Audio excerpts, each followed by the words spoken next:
So what we're going to talk about this evening is avoiding the two major problems faced by self-managed super funds today, and what the opportunity is by dealing with SMRF. So basically, the two major concerns or the two major problems faced by super funds is the fact that you are going to pay a large deposit to get a property, and then you're not going to be able to get that equity out of the property once it's complete.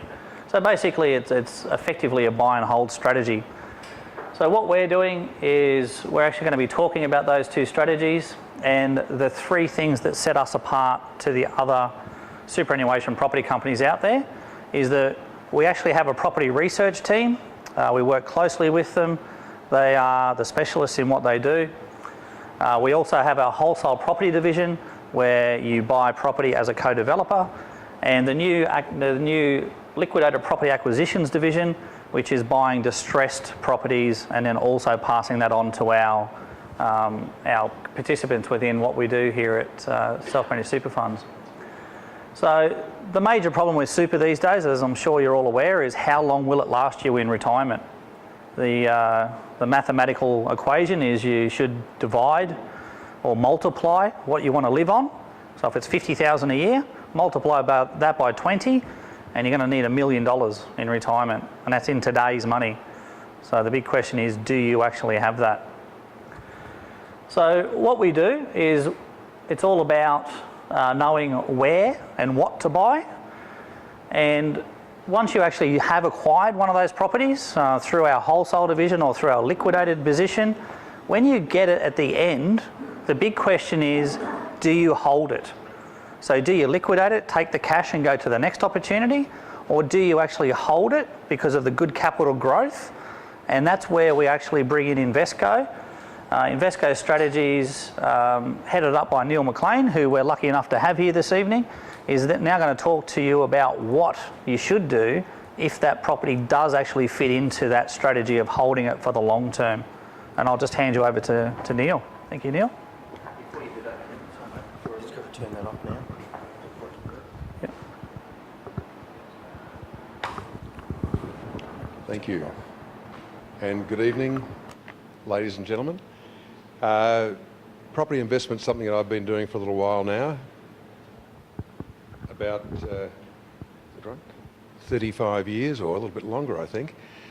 And to me, the most important factor in property investment clearly is capital growth.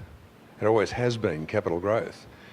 Yet with what these guys are doing here is something I've never seen before, of being able to buy properties at below the valuation.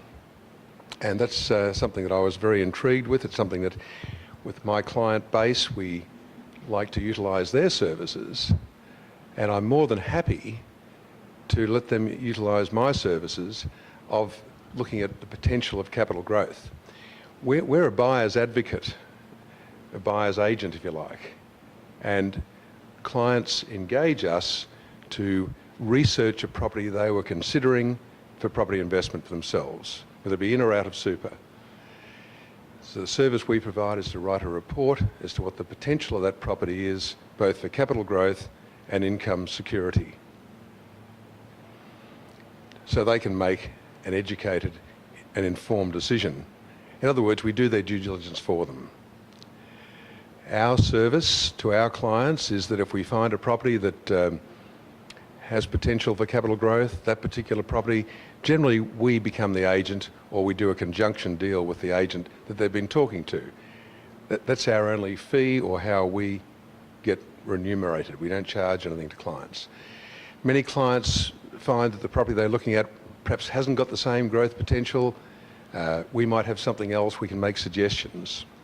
And just to give you an idea of the difference and the importance of capital growth, if you selected a property in an area, and 60% of people tend to buy properties in their own postcode because they feel more comfortable for some reason, but I won't go into that now.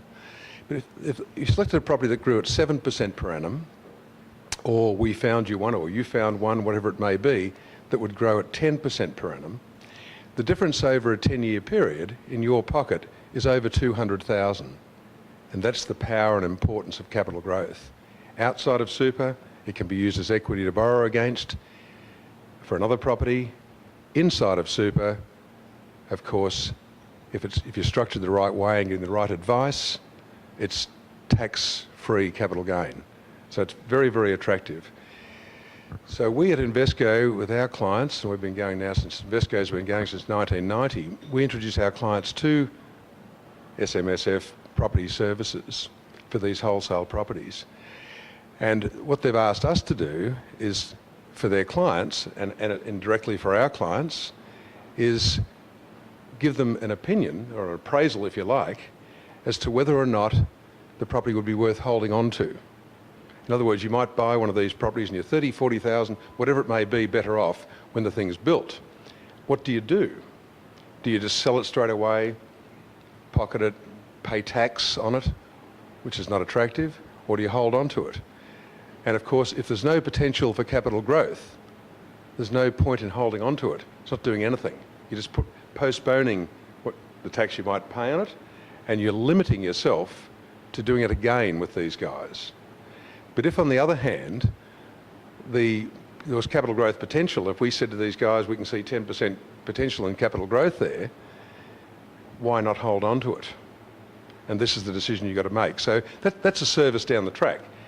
The initial thing that you're contemplating now, I guess, by being at this meeting, is being able to buy a property that is below bank valuation. Whether you hold on to it or not is an opinion that we'll give to Gary's company, and they'll no doubt pass on to you, so you can make the right decision when it comes to that. So that's about all I wanted to talk about tonight. Thank you for your time.